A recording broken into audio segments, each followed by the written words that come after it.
할렐루야. 하나님께서 오늘 하루도 넉넉한 은혜와 사랑 가운데 인도해 주실 줄로 믿습니다. 어제는 좀 실수가 있어서 라이브 방송에 참여하는 분들이 조금 힘드셨을 겁니다만 오늘부터 또 정상으로 잘 방송이 될 테니까 또 은혜 함께 나누고 기도하는 복된 시간이 되시기를 바랍니다. 다 같이 사도신경으로 신앙 고백 같이 하시면서 새벽 예배 하나님 앞에 함께 드리십니다. 전능하사 천지를 만드신 하나님 아버지를 내가 믿사오며 그 외아들 우리 주 예수 그리스도를 믿사오니 이는 성령으로 잉태하사 동정녀 마리아에게 나시고 본디오 빌라도에게 고난을 받으사 십자가에 못 박혀 죽으시고 장사한 지 사흘 만에 죽은 자 가운데서 다시 살아나시며 하늘을 오르사 전능하신 하나님 우편에 앉아 계시다가 저리로서 산 자와 죽은 자를 심판하러 오시리라. 성령을 믿사오며 거룩한 공예와 성도가 서로 교통하는 것과 죄를 사하여 주시는 것과 몸이 다시 사는 것과 영원히 사는 것을 믿사옵나이다. 아멘. 할렐루야. 오늘 함께 보실 하나님의 말씀은 신명기 24장 말씀입니다. 22절까지 있는 말씀인데 24장 1절부터 22절까지 함께 한 절씩 교독하시겠습니다. 신명기 24장 1절로 22절 말씀입니다. 사람이 아내를 맞이하여 데려온 후에 그에게 수치되는 일이 있음을 발견하고 그를 기뻐하지 아니하면 이혼 증서를 써서 그의 손에 주고 그를 자기 집에서 내보낼 것이요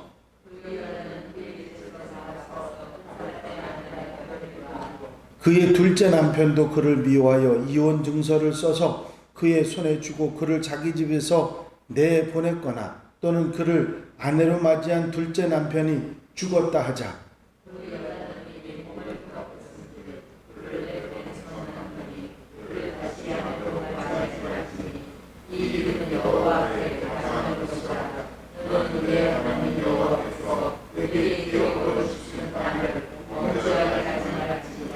사람이 새로이 아내를 맞이하였으면 그를 군대로 내보내지 말 것이요 아무 직무도 그에게 맡기지 말 것이며 그는 1년 동안 한가하게 집에 있으면서 그가 맞이한 아내를 즐겁게 할지니라.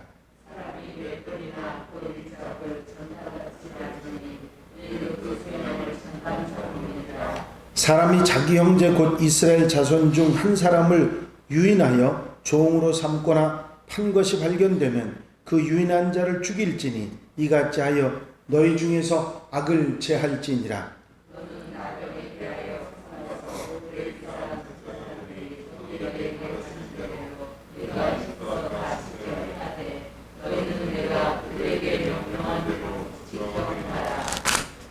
너희는 애굽에서 나오는 길에서 내 하나님 여호와께서 미리암에게 행하신 일을 기억할지니라.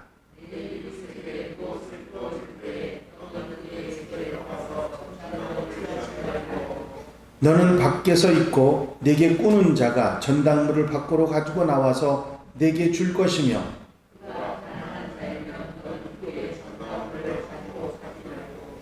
해질 때에 그 전당물을 반드시 그에게 돌려줄 것이라. 그리하면 그가 그 옷을 입고 자며 너를 위하여 축복하리니 그 일이 내 하나님 여호와 앞에서 내 공의로움이 되리라.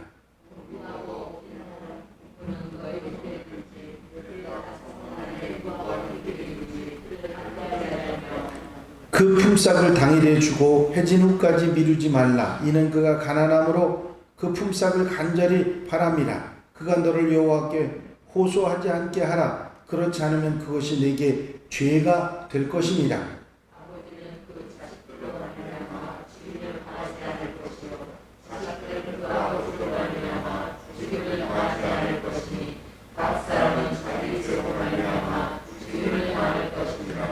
너는 객이나 고아의 송사를 억울하게 하지 말며 과부의 옷을 전당 잡지 말라.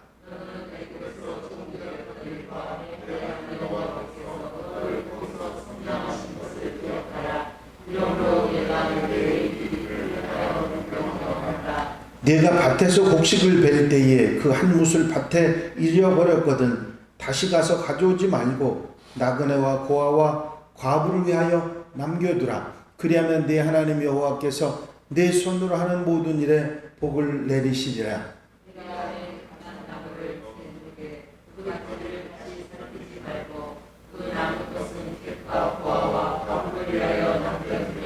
네가 네 포도원의 포도를 딴 후에 그 남은 것을 다시 따지 말고 객과 고아와 과부를 위하여 남겨두라.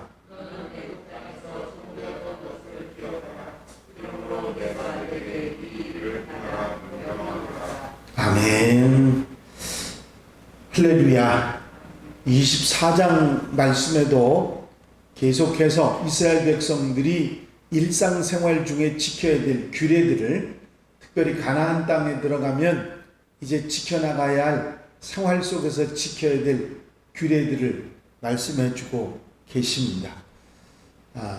대부분 모든 규례들이 거의 그렇습니다마는 일상생활 가운데 이스라엘 백성들이 가진 자는 가지지 못한 자를 배려하고 따뜻하게 대하고 사랑하라고 하는 일관된 명령이 있는데, 오늘 24장도 역시 같은 맥락에서 볼 수 있습니다.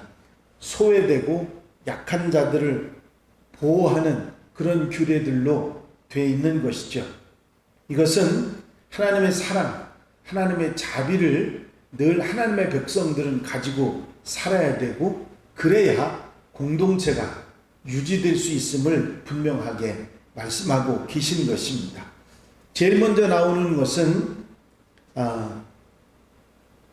이혼을 할 경우를 말하고 있는데, 여자에게서 수치스러운 일이 발견되면 이혼할 수 있다. 딱 한 가지 이혼할 조건, 이혼할 수가 없는데 이혼할 수 있는 조건 하나를 준 것이 그것이고, 그리고 이혼해서 재가 했던 여인은 다시 전 남편에게 돌아갈 수 없도록 그렇게 규정하고 있습니다. 또 처음 결혼을 갓결혼한 신혼 남자는 1년 동안 군 징집을 면제해주고, 또 유괴하거나 인신매매한 자는 죽이도록 그렇게 했고, 문둥병자는 제사장의 가르침에 따르도록 말씀하고 있습니다. 또 이웃에 대해서 구워줄 때 저당물을 잡지 말고 본인이 가서 잡는 게 아니라 꾸는 사람이 내주는 것으로 잡도록 했습니다. 품꾼의 삭슬, 해가 지도록 지연하지 못하게 한 말씀도 나오고요. 처벌에 있어서 연좌제를 금하고, 재판 시에는 공정해야 하고, 추수 시에는 객과 과부, 고아들을 위해서 일부 남겨놓도록 하는 그런 배려에 관한 말씀하고 있는 것이 오늘 말씀입니다. 이스라엘 백성 중에서 가진 자들이 있는가 하면 그들 중에는 가난한 자, 또 약한 자, 또 힘들게 사는 사람들이 있는데, 그들에 대한 배려에 대한 말씀이 율법으로 주어지고 있는 것이죠. 물론 그때 당시 이스라엘 백성들이 가나안 땅에 들어갈 때뿐만 아니라 그 후손들에게도 지금 현대에서도 가진 자들이 가지지 못한 자들을 배려하고 따뜻하게 대하는 마음이 있어야 한다고 하는 사실을 성경은 우리에게 말씀해 주고 있는 것입니다.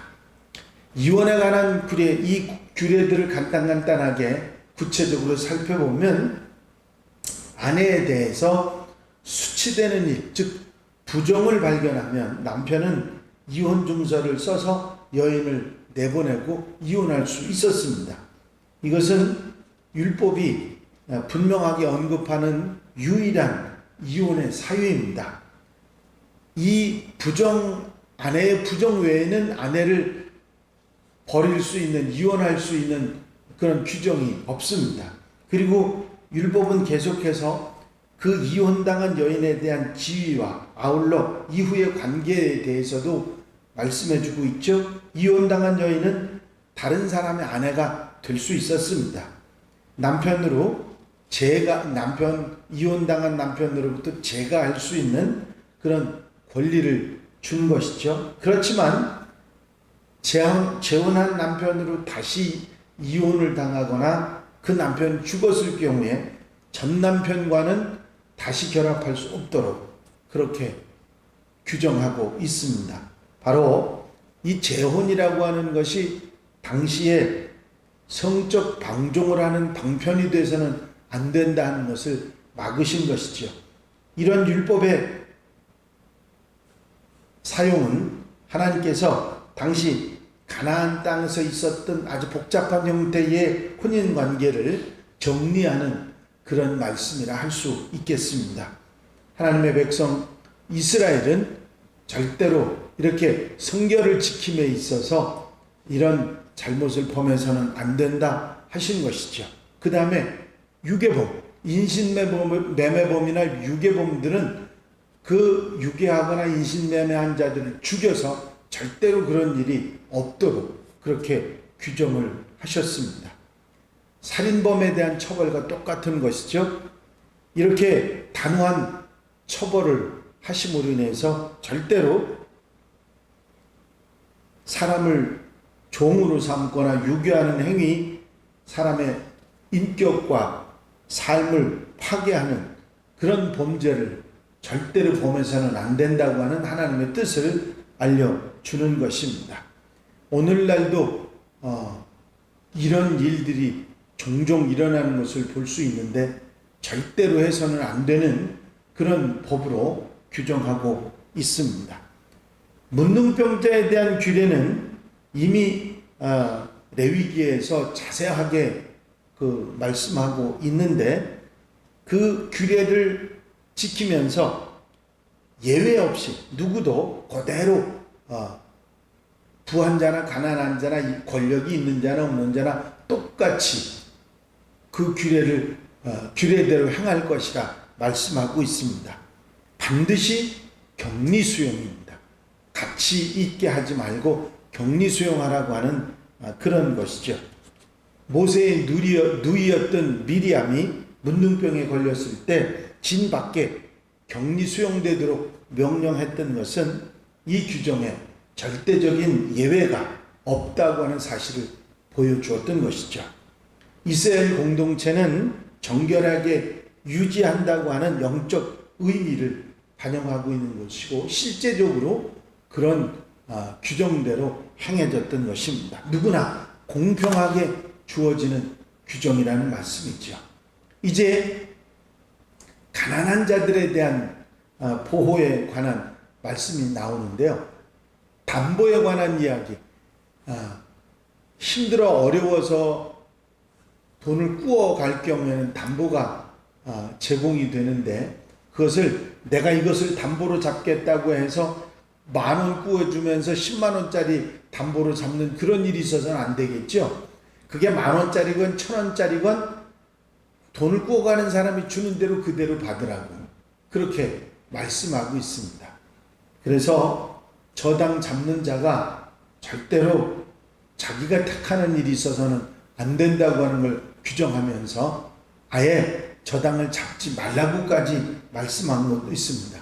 가난한 사람이 오죽하면 돈을 꾸어 가는데 그런 상황에서 거기에 마땅한 저당물을 잡힐 수도 없기 때문에 무엇을 내주든지 그대로 받으라 하시는 것이죠.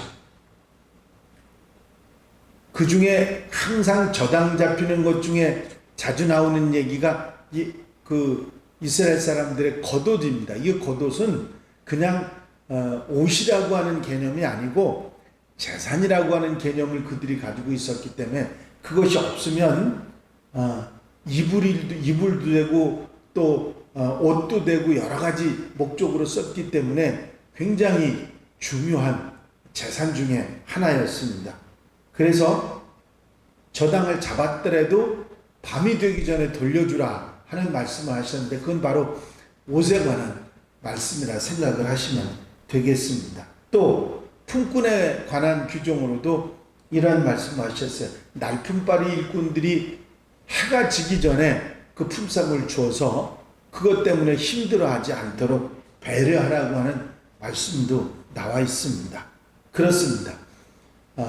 이 하나님의 법 가운데 내포되고 있는 게 뭐냐면 힘들고 어려운 자들을 배려하고 그들을 따뜻하게 대하는 마음을 가져야 한다고 하는 원칙을 하나님께서는 가진 자들에게 법으로 주신 것이죠. 고아와 과부들한테도 추수한 것, 포도를 추수하거나 무화과를 추수하거나 감람나무 열매를 맺거나 그걸 다 거둘 때 모두 다 거두지 말고 남겨두어서 가난한 자, 고아, 과부들이 그것을 가져가서 취할 수 있도록 그렇게 배려해주는 곡식을 거둘 때도 마찬가지고 이런 내용들을 통해서 힘들고 가난한 자, 추수 때 그들을 배려하라고 하는 말씀을 하고 계신 것을 보게 됩니다. 결국은 24장에서는 일관되게 연약하고 가난한 자들에 대한 사랑과 배려를 법으로 규정하면서 하나님께서는 지킬 것을 말씀하고 있습니다. 이게 수천 년 전에 구약시대의 율법이라고만 생각하지 마시고 오늘 현대에 있어서도 가진 자들이 가지지 못한 힘든 사람들에게 배려하고 따뜻한 그런 마음들을 가지고 살아야 한다고 하는 하나님의 백성의 삶에 대한 가르침으로 우리는 잊지 말아야 될 것입니다. 뭔가 좀 풍요로운 사람들은 가지지 못한 사람들과 나눌 수 있는 그런 마음이 바로 복음이고 그 복음과 함께 이 따뜻한 사랑을 나누어서 그들이 영적으로 육적으로 구원받도록 하는 것이 우리 하나님의 백성들의 사명이라고 하는 사실입니다. 잊어버리지 마시고 언제 어디서든지 나보다 힘든 자들을 위해서 배려하는 마음 그리고 복음을 함께 나누는 마음을 가지고 사는 복된 하루 아름다운 삶이 되시기를 주의 이름으로 축원합니다. 축원합니다. 기도드리십니다.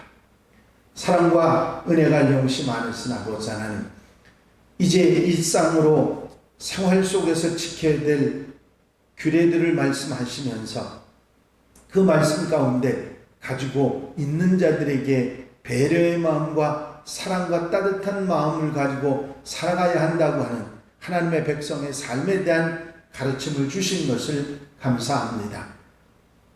몇천 년 전에 구약시대만이 아니라 오늘 현대에 있어서도 하나님의 사람들은 복음으로 그들의 영적인 구원을 이룰 뿐만 아니라 이제 가진 것들을 함께 나눔으로 인해서 따뜻한 사랑으로 배려함을 통해서 이제 육적으로 구원도 함께 받을 수 있도록 돕는 그런 마음이 우리에게 있어야 한다는 사실을 깨닫게 하시니 감사합니다. 오늘 하루의 모든 삶도 복음을 나누고 가진 것을 나누며 배려하고 따뜻한 마음으로 살아가는 복된 하루가 되게 하옵소서. 언제나 어디서나 사랑하신 은혜, 인도하신 은혜, 성령님의 도우심으로 함께하는 복된 날이 되게 해 주실 줄로 믿사옵고 예수 그리스도의 이름으로 기도하옵나이다. 아멘. 주님 가르친 기도 함께 드리십니다. 하늘에 계신 우리 아버지시여 이름이 거룩히 여김을 받으시오며 나라의 마옵시며 뜻이 하늘에서 이루어진 것 같이 땅에서도 이루어지리다. 오늘날 우리에게 일용할 양식을 주옵시고 우리가 우리에게 죄 지은 자를 사하여 준 것 같이 우리 죄를 사하여 주옵시고 우리를 시험에 들지 말게 하옵시며 다만 악에서 구하옵소서. 나라와 권세와 영광이 아버지께 영원히 쌓옵나이다. 아멘. 이 시간 기도하실 때에 교회 부흥과 발전을 위해서 공동기도 제목들을 위해서 중보기도할 분들을 위해서 코로나로 힘든 분들을 위해서 건강 회복을 위해서 기도해 주시고 자유롭게 기도하시기 바랍니다.